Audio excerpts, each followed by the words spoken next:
Ya, dan untuk mengetahui lebih lanjut tentang Majelis Ulama Indonesia mengeluarkan fatwa tentang pelaksanaan ibadah umat Islam dan bagaimana penerapannya di Kota Medan, kita telah terhubung dengan Profesor Dr. Muhammad Hatta selaku Ketua MUI Medan. Halo, Assalamualaikum, Prof. Waalaikumsalam warahmatullahi Ya, apa wabarakatuh. kabar, Prof. Hatta? Alhamdulillah, Alhamdulillah sehat baik ya Prof walafiat, ya. Oke Mas. Prof, ini Iya, sejauh ini kan sejak fatwa MUI dikeluarkan, bagaimana pelaksanaannya di Kota Medan khususnya di Sumatera Utara dan apa imbauan bagi masyarakat agar tujuan dikeluarkannya fatwa ini bisa benar-benar tercapai dan meminimalkan penularan virus? iya. Semenjak terbitnya pedoman penyelenggaraan ibadah dalam wabah COVID-19 ini, alhamdulillah umat Islam di Sumatera Utara, khususnya di Kota Medan, mengikuti dengan seksama. Dan saya melihat ketaatan masyarakat terhadap hal itu. Ada beberapa masjid yang mengisolasi selama 2 minggu ketika diyakini ada salah seorang jamaah terpapar. Dan kemudian ada juga masjid-masjid terutama yang berada di bawah naungan instansi-instansi itu juga melakukan sholat zuhur berjamaah di rumah saja. Kita selalu mengikuti petunjuk yang diberikan oleh pemerintah dan mengikuti dengan seksama apa yang menjadi arahan pemerintah dan juga dari Majelis Ulama. Alhamdulillah, kalau kita bisa melihat secara keseluruhan, masyarakat sudah jarang sekali keluar rumah ke kota agak lengang. Dan kemudian selama beberapa malam ini dilakukan penutupan jalan-jalan di sebagian tempat untuk sekedar menghindari supaya masyarakat lebih banyak stay at home lah gitu.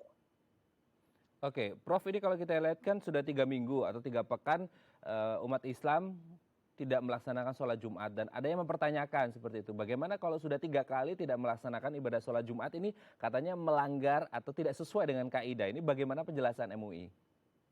Iya, pada hakikatnya sesungguhnya itu kalau dalam situasi yang biasa, artinya tidak ada sesuatu yang menghalangi uzur syar'i di dalam melaksanakan ibadah ini, mereka yang 3 kali berturut-turut tidak melaksanakan salat Jumat, ini dikatakan oleh Rasulullah ditutup pintu hatinya.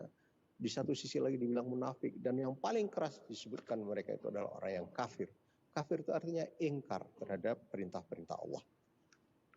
Tetapi apabila dia berada pada kondisi yang kita sebut dengan darurat, maka kondisi darurat itu menghilangkan kewajiban-kewajiban asasi itu. Sampai kalau misalnya dalam sesuatu yang sering sekali kita bahas itu adalah contohnya aktual itu kalau orang tidak makan, dia berakibat mati dan makanan yang ada itu hanya babi, daging babi. Dia wajib makan daging babi itu dalam kondisi darurat. Karena kalau dia tidak makan itu dia akan mati. Berbeda halnya kalau dalam keadaan normal, haram hukumnya, tidak usahkan dagingnya.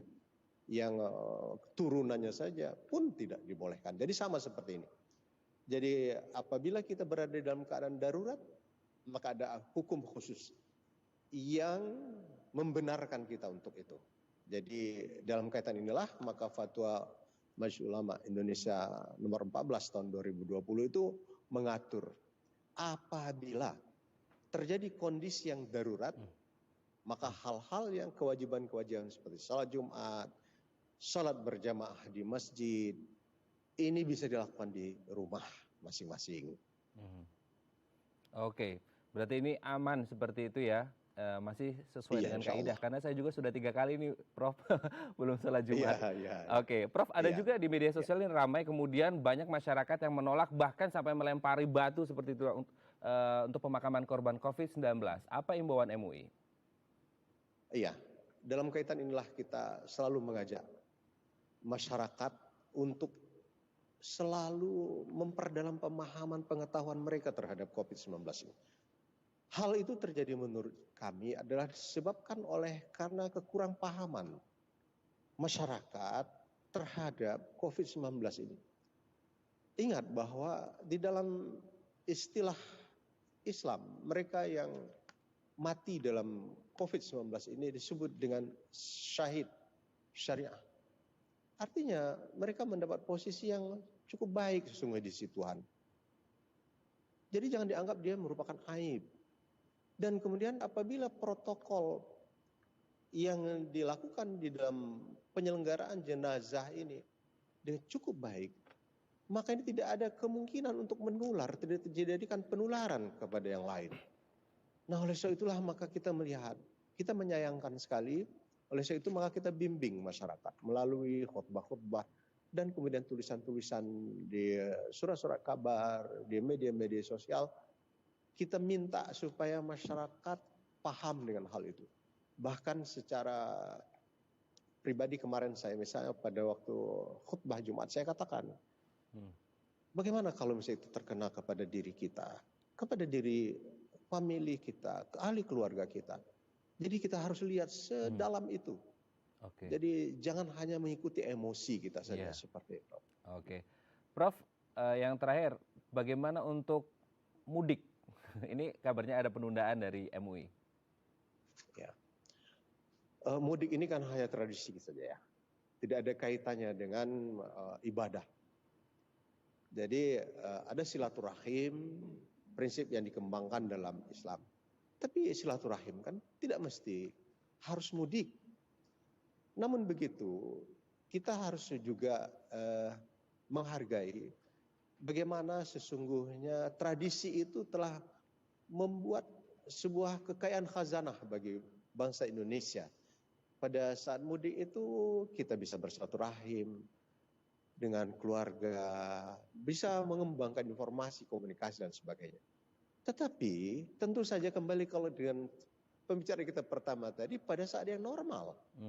Pada saat tidak normal, di mana bisa terjadi hal-hal yang tidak kita inginkan di dalam pengembangan COVID-19 ini, maka kita minta hal ini untuk ditunda lebih dahulu. Demi kebaikan dan keamanan bersama demi seperti kebaikan. Itu ya Prof ya? Iya benar. Oke, jadi baik, terima kasih Prof Hatta sudah berbagi informasi bersama kita. Saya sehat terus Prof ya. Salam untuk teman-teman di MUI Medan Sumatera Utara. Terima kasih Prof. Assalamualaikum. Waalaikumsalam warahmatullahi wabarakatuh.